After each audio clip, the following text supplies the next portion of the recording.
Welcome back to the Netrunner World Championship 2023. We're about to start the top 16 cut. We went from 257 players. We're down to only 16. Thanks so much for joining us here in Barcelona. My name is Andre. I'm Guy. And we are diving in. This is table 1. So again, for those, the uninitiated, how top 16 cuts work, it's a bit different. This is called double elimination. So we have 2 players here. On the left, we have Longi. On the right, we have Bridgeman. We are now in the deck selection process. So a couple things happen. Firstly, Bridgeman was the top seed, so he's going to be, as the first place player, he's playing the 16th place player, Longi, just scraping into the top 16 cut. Now, what we can do here is Bridgeman and Longi, well, they both look at all the lists before the game, but specifically, Bridgeman can choose which side of the matchup he wants to play. We have on the screen right now, it suggests that Bridgeman's playing Hoshiko, Longi is going to be playing Precision Design. That might flip. Again, we're not exactly sure. We will see as soon as you do when a decision is made. Very important thing, too, is that the deck lists are available now to all players, and while it classically was even just a month ago that you only had the first 5 minutes of a match to review your opponent's deck list, try and memorize whatever you can. As soon as the game starts, you scribble down what you think is important information. Now, it was just changed about a week ago. Players are allowed to reference not only their own deck lists, but their opponent's deck lists at all points in time during a game. I think that's a huge change. Absolutely. Notable there as well, I believe Longi is looking up one of the pieces of ice in Bridgman's Corp deck, being like, I'm going to face check something nasty. Can you see from that image what that is? That's an Atini, exactly. That something nasty. Atini. Yeah, okay, that is the new DNA tracker-ish, question mark. Yes. Asterisk. Yeah, some threat text, but halfway there maybe, for the best. Credits and net damage is things that it will do, essentially. All things that are very bad when facing the Restoring Humanity deck, which we are aware of. We have seen the list of, and I believe, did you commentate on it earlier on stream? It was on stream. We had some technical difficulties, so we saw only a couple turns. It turns out it was a punitive Counter-Strike kill, and talking about the decks, this is the interesting choice that both players have to reckon with right now. So Bridgeman is playing a Hoshiko. It's actually a pretty standard-looking Hoshiko list, not indifferent to Longi's Hoshiko list. It's just the corpse that are the big differences here. Longi is playing Precision Design, and I would say also a pretty kind of an expected Precision Design. We're looking at our influence spend on things like Anoetic Void as a really strong defensive upgrade. We're looking at Managram Skunkworks and then spending some additional influence on the new NBN Econ card, Your Digital Life. A nice inclusion in a lot of these PD lists. Yeah, absolutely. And also in this Restoring Humanity list with 3 Your Digital Life. Yes! I believe the combo we're aware of is Runner Steel's Bacterial Programming. You draw everything. Yes. You have big, giant hand. Then you play Your Digital Life. It is... I love it. I love that sort of stuff. Yes. You know, that is Netrunner all over to me. It was not only the recent rotation, but the recent ban of Obokata Protocol that has added bacterial programming to be actually a pretty standard NBN 5.3 agenda. Absolutely. This is one that a lot of folks had to read after the last ban, the last rotation, and it says when it's stolen or scored, you look at the top, I want to say 7 cards of R&D, and you can do literally whatever you want with them. Absolutely. Draw them, discard them, add them to the top of the deck in the same order, and you're going to see so many players make that sick draw 7, Your Digital Life for 13, and then punitive. So that's the name of the game. A lot of scary ice. You pointed out that Bridgeman actually has Anoetic Voids in the list, 2 of, so he has a threat to score out, let alone also he has access to 3 copies of Regenesis. Yeah, that's huge. That is saying I will score even if you don't make a mistake, potentially, and the mistake can be leaving a 3-1 alone with, you know, something in the bin. All of a sudden you're on 4 points. 4 points is a lot of points to be on suddenly from nothing. Yes. One interesting thing of note as well, obviously with the Hoshiko list, both of them being similar, I wonder if that gives Bridgeman a weird advantage. He chooses to Corp. You're familiar with what you're coming up against. You know the play patterns. You know where it can fall down. You know where it's vulnerable as well. You know, getting that intimate familiarity, and have now played, what is it, 9 rounds, I believe? I lost It's been count. a lot. Yeah. I'm not sure if these players have matchup against each other, too. That sometimes does color the matchups if they've played earlier in Swiss. Hey, I know I can do this. This gives me the confidence I need. So Yeah, absolutely. We'll see how that plays out. One thing also very notable, if I'm not mistaken, in either of these Hoshiko lists, we have no slots. I want to make sure before I say this, but no pinhole threading. Wow, And that yes, is a you card are correct. that, was very important. It was kind of missing in a lot of decks in the last meta, while we saw Vientian Keeling decks really popping off. Again, Vientian Keeling, relatively new Jinteki asset that was recently banned out. But without those pinhole threadings, there's a chance that these Hoshiko decks are going to struggle to deal with things like Anoetic Void with the Manic Arm Skunkworks. And in fact, well, at least one of those cards in both of the decks. So we're going to see how that lines up, because that does make the defensive upgrades a lot more legitimate. Yeah, so, and your only way through the Anaetic Void is to keep hitting it. Just keep going into it. So I think looks like we have a decision here. We're shuffling up? So it looks like Bridgeman has gone with Hoshiko. So the what you see on the screen in terms of the names and the IDs, that's exactly what we're going to be playing here. So Hoshiko Shiro, the most popular identity at this event, it was about 86 Hoshiko players. That's a sizable portion of the field. And Hoshiko was targeted very recently by a new ban change that came out, I think, in just September, where the card DreamNet, a neutral virtual resource that gave you a card and usually a credit when you made a successful run, that was that sort of backbone economy that Hoshiko was fighting for, those single accesses and getting paid and getting pushed forward. That was banned. Yeah, the real notable change on it was the extra credit, I believe, was if you have a virtual identity, and the reverse of Hoshiko creates your identity and makes you virtual. So it was even stronger in Hoshiko than it was in other decks, except for if you happen to be playing other virtual identities that exist. Though we did not see my favorite neutral ID at World Championships. I don't know if there were any. There might not have been. There's usually one. There's always one. It's a law of big numbers thing. Well, maybe that one was commentating. Who knows? So we're going to see how this changes things again. We've heard some really smart interviews from some of the top players saying now, it's a huge difference how Anarchs are now.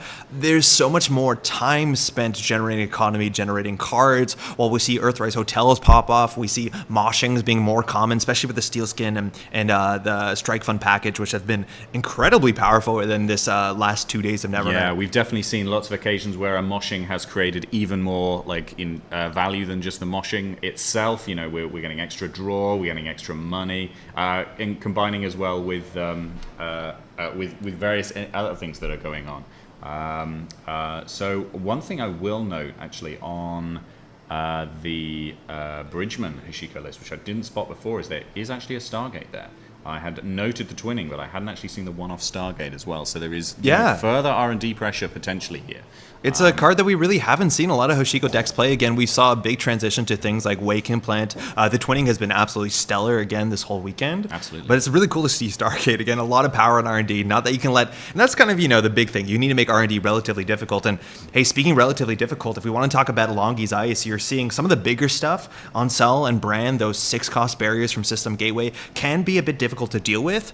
Do we know in terms of ways to cheat through Ice? We're looking at the standard. I'm actually kind of surprised. We've seen a lot of decks change off of it, but we're still in Unity. We're still on Carmen. We're looking at 3 copies of Drafter, which paying 4 for Drafter with your Carmen is not great. Does perhaps Bridgeman has? I think we saw him earlier this season on things like Ice Carver, probably a Leech. There's usually some support. I'm not sure if Takobi's in so here. we do have a one-off Leech here. Okay. So if that comes down early enough, you can start to lower the strength. Obviously, there's the 3 Bankar as well. Yeah. Some of the time you just say, well, not breaking it this time. I'm just going through. Combine that with the range drops cutstones. Sometimes you're getting that loss back as the subroutines fire as well. But you're quite right. That we don't have. These breakers are reasonably standard. They are reasonably good at breaking low strength ice. But as it gets into that higher strength stuff, there could be some concern. Now, one thing worth noting as well on Bridgeman's choice to play Hoshiko here, this is going to be a long series of games. May well be a choice that I want my Corp deck later. Exactly, yeah. A lot of players who can see the future, they say, this is my matchup. Most likely next round, I'd rather do this. Sometimes it doesn't line up because you can run into 2 players that both played run around 1, and then it's randomized. Yeah. But that is a consideration that takes a lot of forethought. It looks like we're off. I believe Longi on the left, a bit too tall for that player camera. He did take the mulligan, if I'm not mistaken, and we saw a bit of Bridgeman's hand. On a lot of hedge funds, we have Banhar in hand. I'm not sure if we saw Maw. That is the console of choice, that disruption. Again, icing up both central servers, making sure that Hoshiko can't get a valid text box unless we're face planting into some ice. And very importantly, I think you can face plant into a lot of this ice very early. We don't have MICs. The big Biroids are too expensive to res. Again, an early Gatekeeper could, it's not the best, but then it's 0 strength, and otherwise you can take an early Gatekeeper. That's fine. In many ways, it's better. It gets lower strength as that. It's not doing the critical defense work that you need on those key runs when you see them. Great player, short gambles to begin with. We've got a Bankar setting up. Yeah. A good standard opening, I think. So we have pressure now on all central servers. Longi is going to slow enough push out into remote server. Again, these lists are a bit different in terms of the precision design list. They don't actually have that much else they want to put in the remote server. There's, of course, there's Rashidas. There's always Rashidas. But there's not some of the slower lists we saw back in the day that are on things like Regolith Mining License, sticking a Maryland or a Nico. This is mostly getting up your Tranquility home grid, that region that pushes you forward the more you're installing. And hey, we see an Anoetic Void in hand, so... and I believe one thing you pointed out earlier was, there's no pinholes here. There are no pinholes. It means that you can stick that Anoetic Void in the remote, and your question is, can I afford it? Yeah. Not can they weird through it. There's no light the fire here. That is going to be a big concern. You have to have the pressure on the centrals. You have to try and win in other ways, because that remote, it's difficult to remote lock, I would say. Yeah. At the best of times, you've got to put pressure on something else. Now we do. I'm just checking the list as well, whether we are looking at hippos, and I'm not actually seeing. Yeah, we've seen very little hippo. Yeah. So once an ice is there, it's going to be there. It's there, exactly. Once it's rezzed, that's the only pressure you can put on. Now we have an HQ mark, not exactly a mark, mind you, but that Femme Fatale token is going to be where the Banhar is. Yep. We might do Sure Gamble into charge, just forcing the corporation to spend money. I wouldn't call precision design exactly the most financially robust. We've seen criminal decks throughout the weekend just pressure them down. Yeah. Maw coming in for 6, pretty expensive, but now this run, if you don't steal or trash, you're going to be trashing at a minimum. Yeah. Now, 6-card hand size, I'm not sure if we saw any agendas in there, but after the mulligan, you could assume the hand has, in fact, 2 cards or 2 agendas. It's not incredibly unlikely. Yeah, I mean, 3 pieces of ice go down, and, that's effectively you have diluted what was in HQ. That is a drafter, mind you.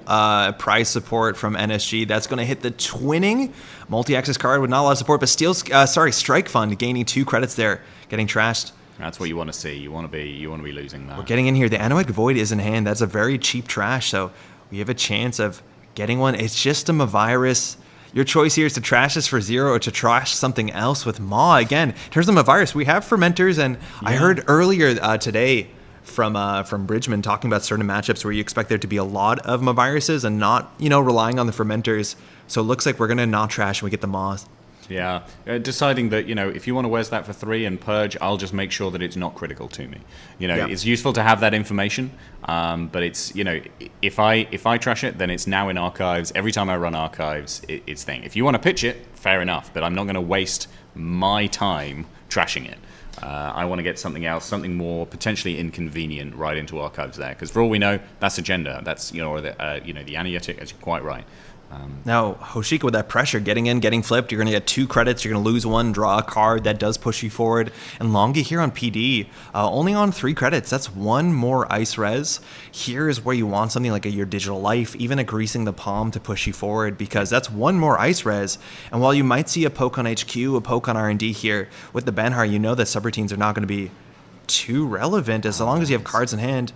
And we're looking at good money, again, liberated counts. We have a Mystic Miami there. We're going to get a Paladin, so we're flush with companions. Interesting to me seeing the double ice on HQ there. It was saying, I do not want this Bankar to keep running through this drafter.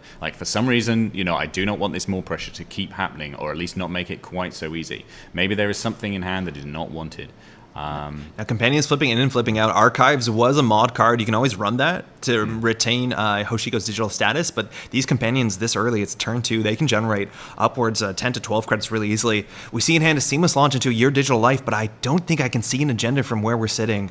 Now, your Digital Life, love it, mind you. Precision Design has that 6-card hand size, so we'll see how big this one. And interesting, we are starting to see more and more this Hoshiko play pattern of continually flipping your ID. Yeah. No longer is it the case with DreamNet where it's I flip to one side and I stay there. Now we have a little bit of, all right, I'll take a turn off so that on the next time I go and access something, then it'll come back. I'll get the 2 credits from the flip, and then I'll be back on my draw pattern. Going back and forth. Installing a remote server, right? You know the runner can charge this if they do just point their Banhar over there. The worst you're expecting to take here is 3 damage, because there are some 3 subroutine Biroids. Absolutely. But if that's the case, what's in the remote server? Obviously, that's the bluff. I know what you're capable of, but can you trade your tempo? Can you trade your hand to check what this is? Yeah. Rashida, worst case scenario, but with Seamless Launch, any unadvanced card, and I do think actually that is an off-rolled office in hand. I believe that's a pouch server altart in the far right. Right, I see it, yeah. And of course, a Biroid, theoretically, quite a lot of the time you can click through some of the worst of it, so it's not the hard end of the run that you sometimes see. So Banhar there on their remote server, we might see a check. I think there's a big incentive Bridgeman to get an access this turn. Archives is wide open with that unknown mod card. Even if you get in here, you decide not to trash, and I don't know what you wouldn't be trashing here. The big question is if you want to spend the time now to get the liberated counts down, that is a lot of money, and that means that you will have, you probably have to click it once if you're expecting there to be a Tranquility home grid. The most you're expecting to trash here is 4 credits. Yeah, absolutely. And that is a key trash. We are seeing people be very aggressive on the Tranquility grids. It may only be one to res, but that money will keep going. We've sort of had counts over various games where it's like, that card was 12 10, credits. 12, 14, and also potentially draw as well. If cards becomes the short supply thing because of the Maw, and that's why you can't fight the Adiatic Void, you can draw cards off it as well. That's an unsell. So now we have a decision of taking 3 net damage. I don't think that's lethal, but that damage, either you can avoid it by clicking through it, and we know the hand has a liberated accounts. That can be relatively high value, or you can just send it. The Moshing, the Banhar, mind you, is the not exactly usable card, but we're just taking 3 net damage. Yeah. Or I think we might be clicking through some of this. In theory, you still have to do it one at a time because of the risk of Steelskin scarring. Absolutely. So it looks like wiping that. You died a virus here. But we know it's in hand. If that's a virus, you rest for 3, that's game. Is this a virus lethal?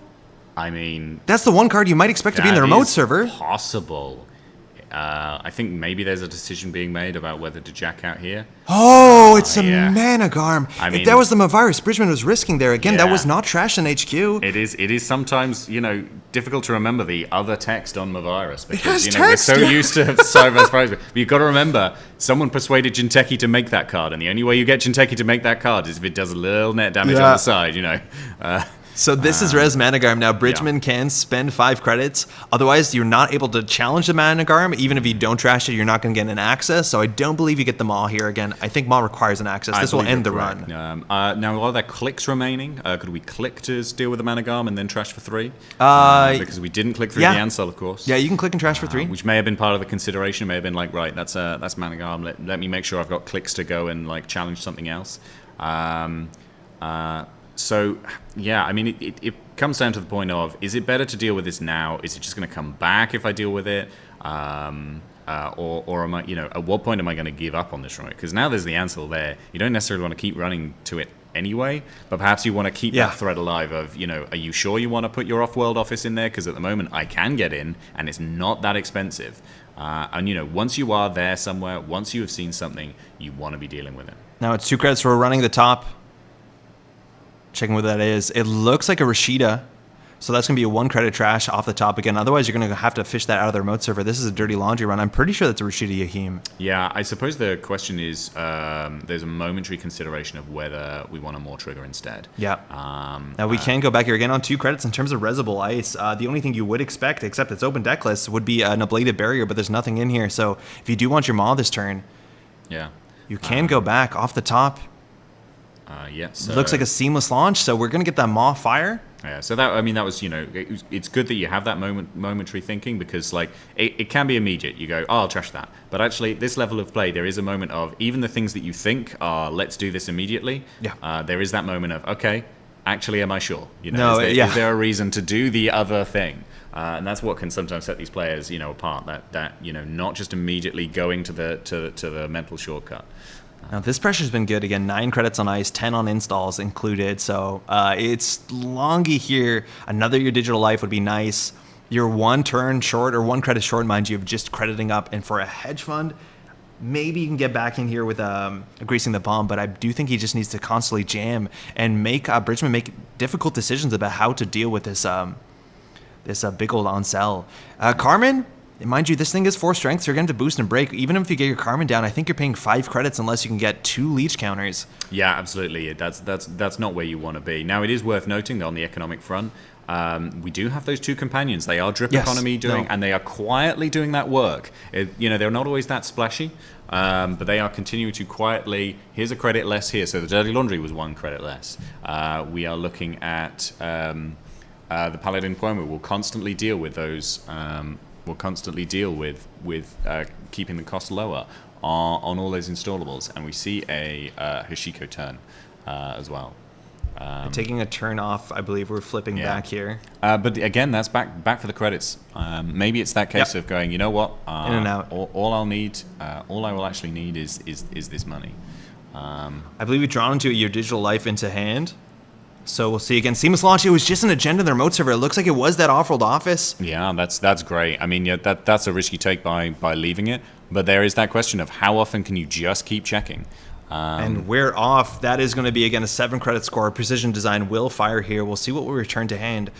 Seamless Launch is usually what you expect from a lot of players, but your digital life coming back would be okay. But money is pretty good. Off-world office, mind you, a 4-2 that gets 7 credits. You might see a face down here. If you could well be in a situation where you've gone, okay, actually, you moored something I do not want you to have. Yeah. Though I think there may have been there hasn't actually been the archives run things because the Dirty Laundry was on R&D. Yep. So maybe just taking that thing of once it's in archives, it's that is your problem, not mine.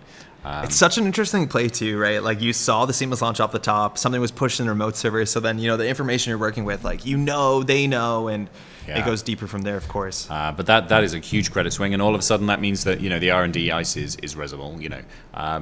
Pretty much no matter what it is, whether you want to res it is another question. But there's nothing that you are stuck with being unable to deal with, which means that if you want to be going and running, if you want to be dirty laundrying it, then you're taking the risk of actually maybe I lose that money at the end of the dirty laundry, and it's a big investment. Now we've saw 1 twinning go. In terms of other ways to generate multi-axis, is there a second twinning? Otherwise, it's just the Stargate here. But we've been working hard for single axes, and we've been talking all day about how that Hoshiko text does make the single axis a fair bit more palatable, which is nice. And we might see the pressure here. Yeah, no, I was saying that you're quite right. The multi-access that twinning is gone. The only option you have is Stargate. Whether you get the twinning back with the DJ Fenris, if you offer a poor enough choice, and the twinning it's a hard choice. Yeah, exactly. Now draft or res, that's gonna be 2 net damage. So we're getting a single axis here, a Maw if nothing else. Mystic, a second copy. She's leaving. That's quite okay. Yeah, you're more than happy with that. You never had a plan to do without it at all. Second copy hitting that steel skin scarring. That's what you love to see. So this actually pushes you forward. Lets you cycle your hand. A cantrip of sorts. Yeah, that's a huge power of Banco, right? If you happen to hit the things that if you hit your duplicates and you hit your and then you hit your draw, then even better. You're away at the races.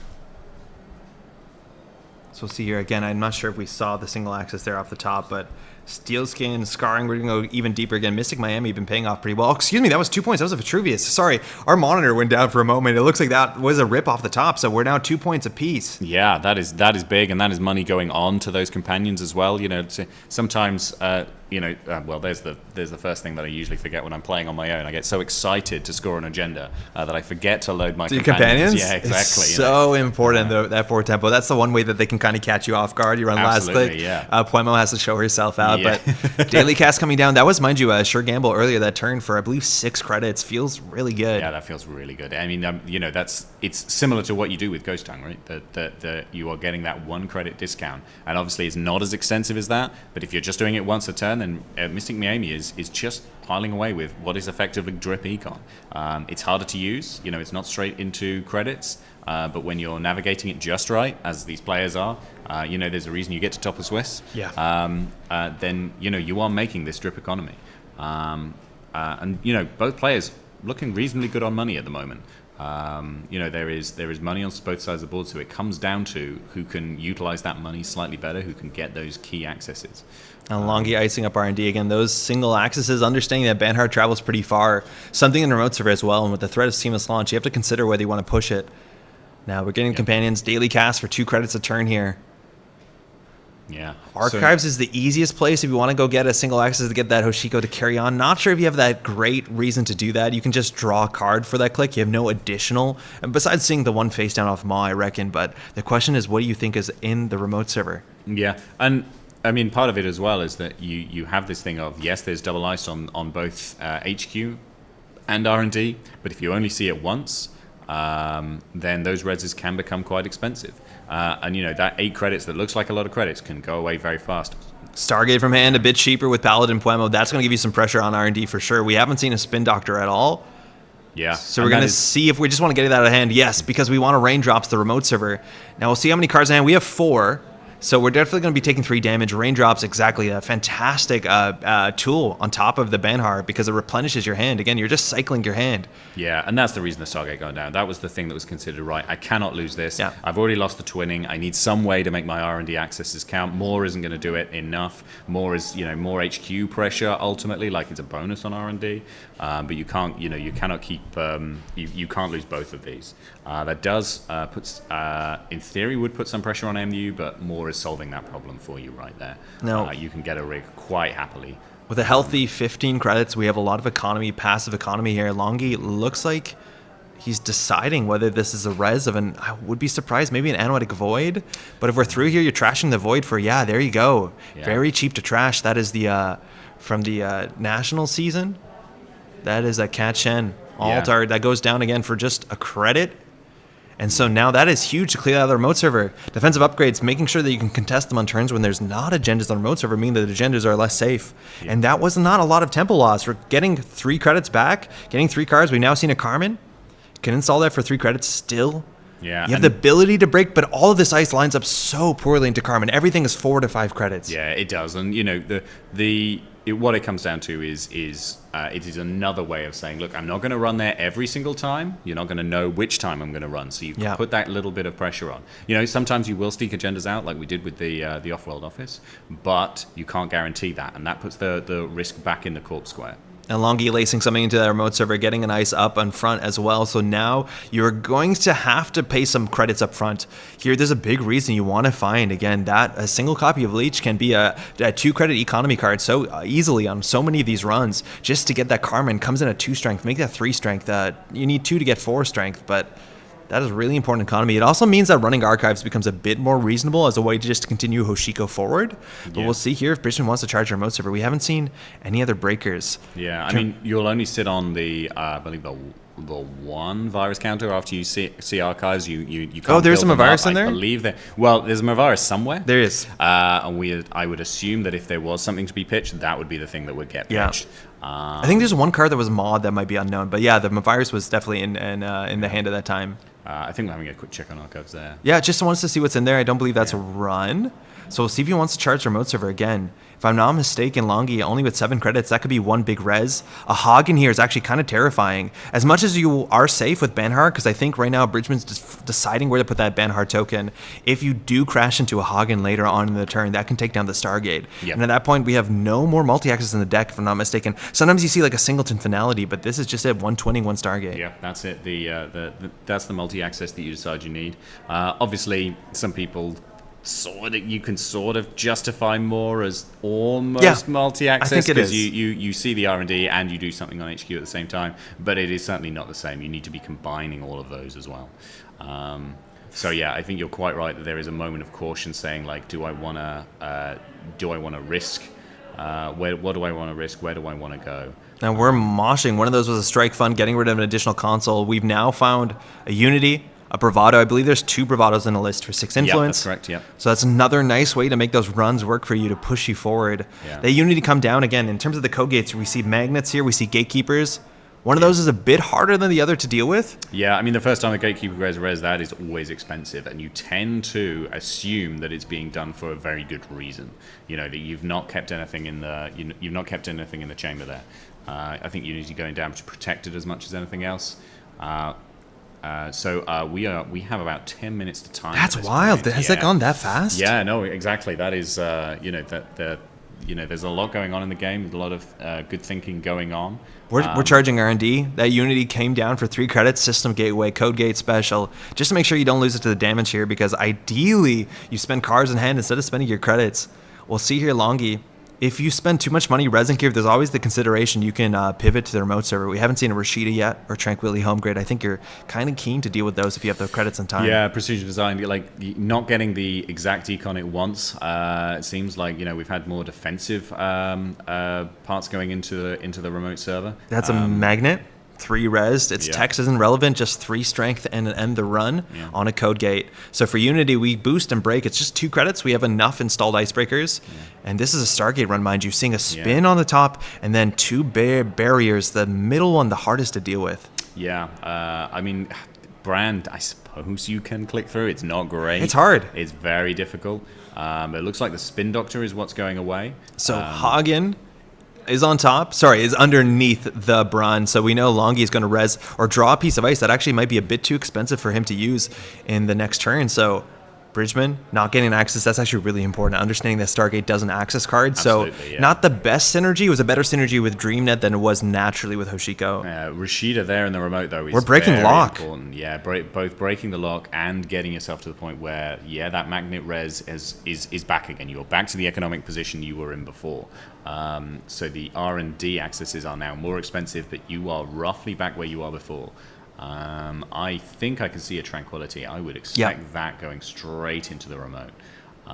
Hedge fund. We're now at healthy credits. That brand that seemed very far out of reach. That's probably a bit of a surprise to Bridgeman. Now we have Tranquility, the remote server. I think a bit deeper in the hand we might see an agenda. It's a bit hard to tell from here, but there haven't been a lot of agendas in play. It's very important to know this precision design deck. It's only on 18 agenda points. It's a 44 card minimum. So while there's 2 3-pointers, the rest are all 2-pointers. It's about, I think, 8 in the list, if I'm not mistaken. Yeah. That's still about 1 in 5. So and it may well be that the Tranquility isn't what comes down. Maybe we go even faster and we say, right, something defensive and something I can score out. That you sort of take that risk. Because I'm checking the ice there as well. R&D is locked down a bit more. Again, always just keeping 1 more ice than I think Hoshiko would be comfortable spending money on. Credits are pretty good. 14, we have those 2 companions working away. This hand here, we have a Bravado. Whether you want to just send it into the server, I think it will get you, again, you want to be going through a fair bit of ice with that if you can. Whether you click through the on-sell, you have some considerations. As much as you don't think it's an Iqua on the table, it would require a double seamless.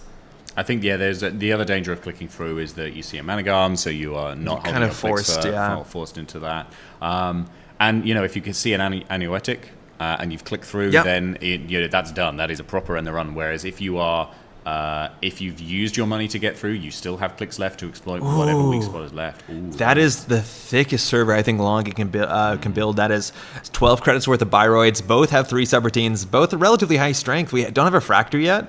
So the decision is whether you want to click through this or let them fire. And let them fire works so well with the raindrops and the Banhar. Yeah, so it looks like, that is looks like a loss on the Bravado, which, you've paid influence for the card. You definitely think it's good. But in this situation, it's like, well, what are my alternatives? In theory, you could break 1 and then bounce off.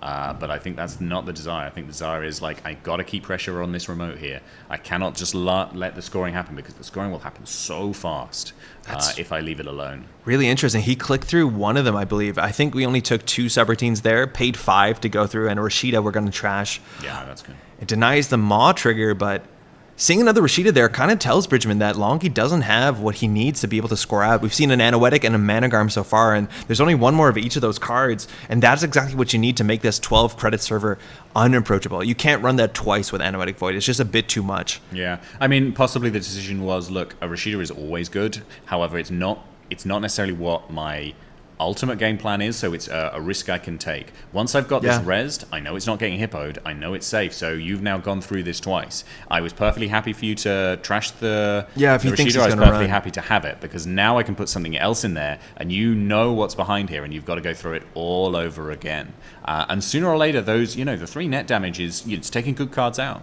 It's taking options out, it's taking econ out, it's taking draw out. And, at this point, it would take a cleaver out.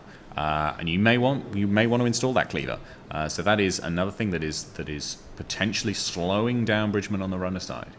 Speaking of Cleaver, the charge here on R&D on the Stargate, again, we saw 2 ice on the top of the deck. Brown is accounted for, but not the Hagen. Could be a big problem here. We're 1 credit short, which I think is what you'd expect to be. Yes, so we have a relatively affordable Stargate, as much as Drafter is a bit of a bear.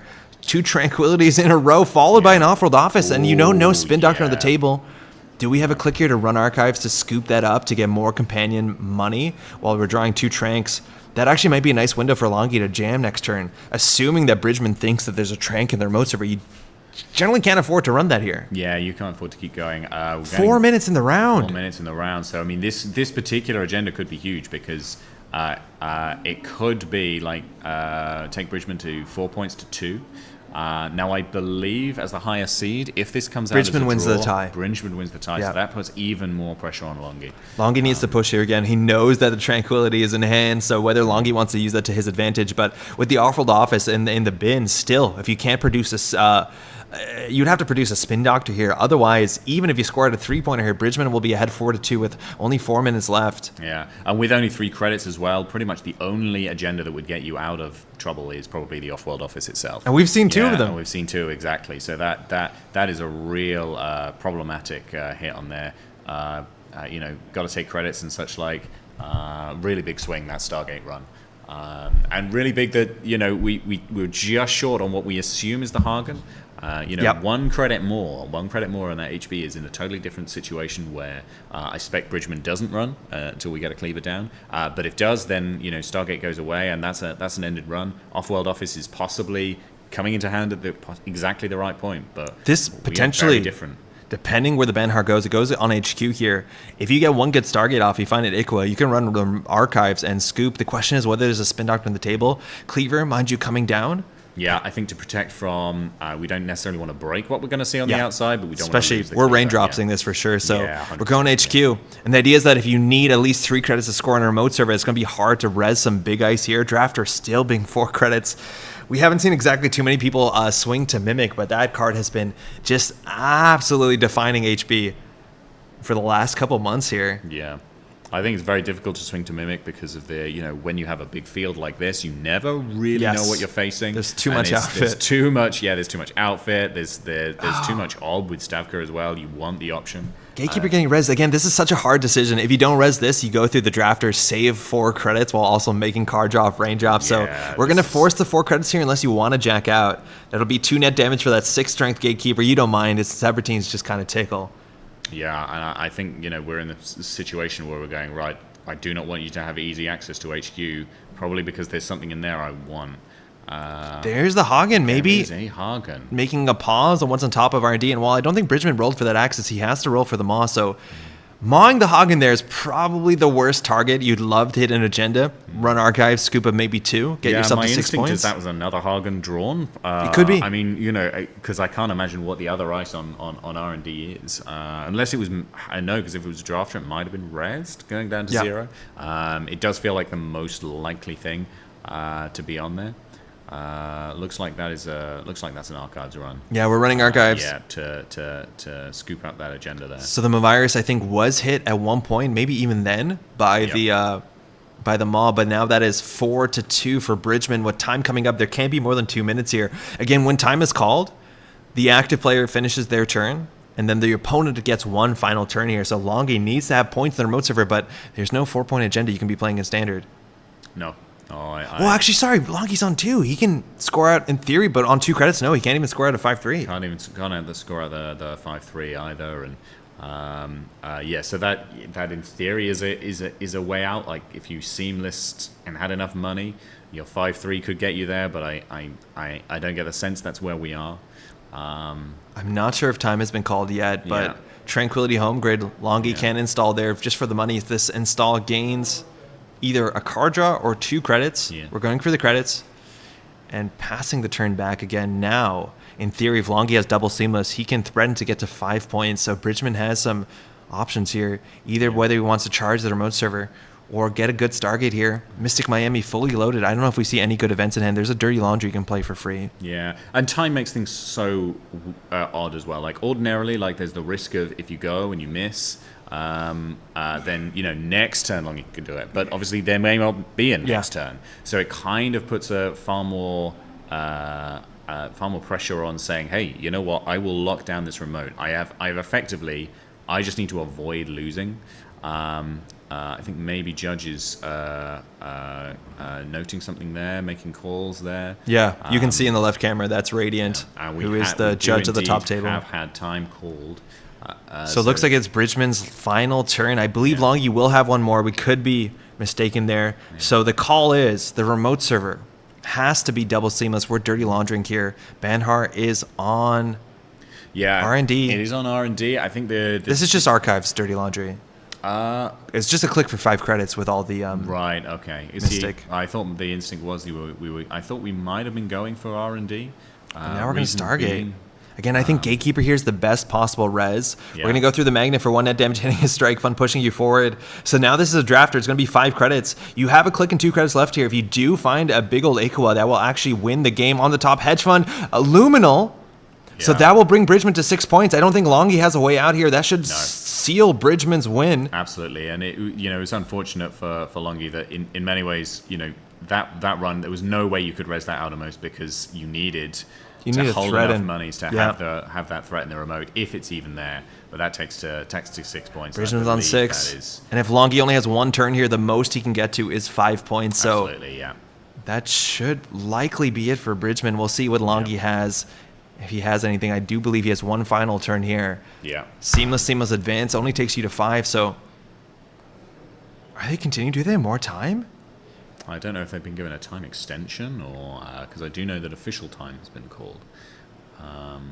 Yeah, they might have an extension again. Excuse me. We're trying to figure it out as you are, but installing the remote server double, it looks like there might be more to this game. Yeah. No, okay, that may well be. They may have had some kind of time extension we don't know about. I think the game might have started slightly later than some of the others. Yeah, it felt really fast. That didn't feel like 40 minutes. Maybe it's because these two are a treat to watch, but now double installing the remote server. We've had a lot of information what came off the top of the deck, mind you. We saw... I saw a Luminal, and then I thought it was the game. I forgot the other 2 cards that came off the top there, but the remote server, we've seen 1 Anoetic Void. That's face up in the archives. You're worried about 1 more Managarm. In terms of viruses, I think there's only 1, so there's not a lot of bluff opportunity. You can't actually put 2 Tranquilities in the same server. They have that region clause. Yeah, so... if it was bluff, you could theoretically have stuck Amniotic and a Managarm. Yeah. That there's nothing there to actually take, but but at that point you kind of want to keep your upgrades anyway. You don't want to lose all those defensive upgrades all at once. That being said, if Longi does get the double seamless, puts him on 5 points, still has more work to do. Very notably, this deck doesn't have that singleton biotic. It has no way to fast advance out, but we're going to see where we're going to get that mark there on the Banhar. We've gone pretty far through the deck. Hoshiko has been digital for a bit. Again, that Dirty Laundry did help as much as we did run Archives back as well. And we have Mystic at 3, and we have a Bravado. And we have the Paladin at 3 as well. So there is some money to be spent here. Yeah. There may well not be an obvious way to spend it with all your programs down. Whether the Paladin just gets thrown away, I don't know. Without anything to spend it on, you could obviously you can spend the Mystic quite easily on the Bravado. Because if you were going to run somewhere, you just spend it anyway. Yeah, that's just money going straight into the credit pool. It looks like So Bridgman's deciding here again.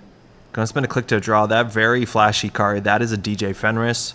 In terms of the options here, we have to go out of faction. Shaper, I'm not sure what you're looking at. A Criminal, it's usually Steve Cambridge, but it's hard to generate value if there's only 1 or 2 games left or rounds left in the potential event. A Ben Fenris is coming down. We're going to probably see an HQ run. Very notable, that Gatekeeper only costs 2 to break.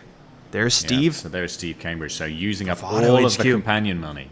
On both the poem on the DJ Fenris. I love this. There's so many things you can get now with a Paladin on 3 that feel really good. So we're through. It's going to be, I believe, 6 credits all to get through. So we'll see if we can make this work for us. Again, with the Bravado, we are actually generating money, I believe, on this run. Yeah. That becomes just straight up like a gain. What is it? Gain 7, gain 8 credits? Oh, yeah. I mean, that's marvelous money. Going for a gamble. Axis here. Going to see a Tranquility. So the Maw's going to fire. Mind you, this is randomized. So you'll know if you hit the Tranquility.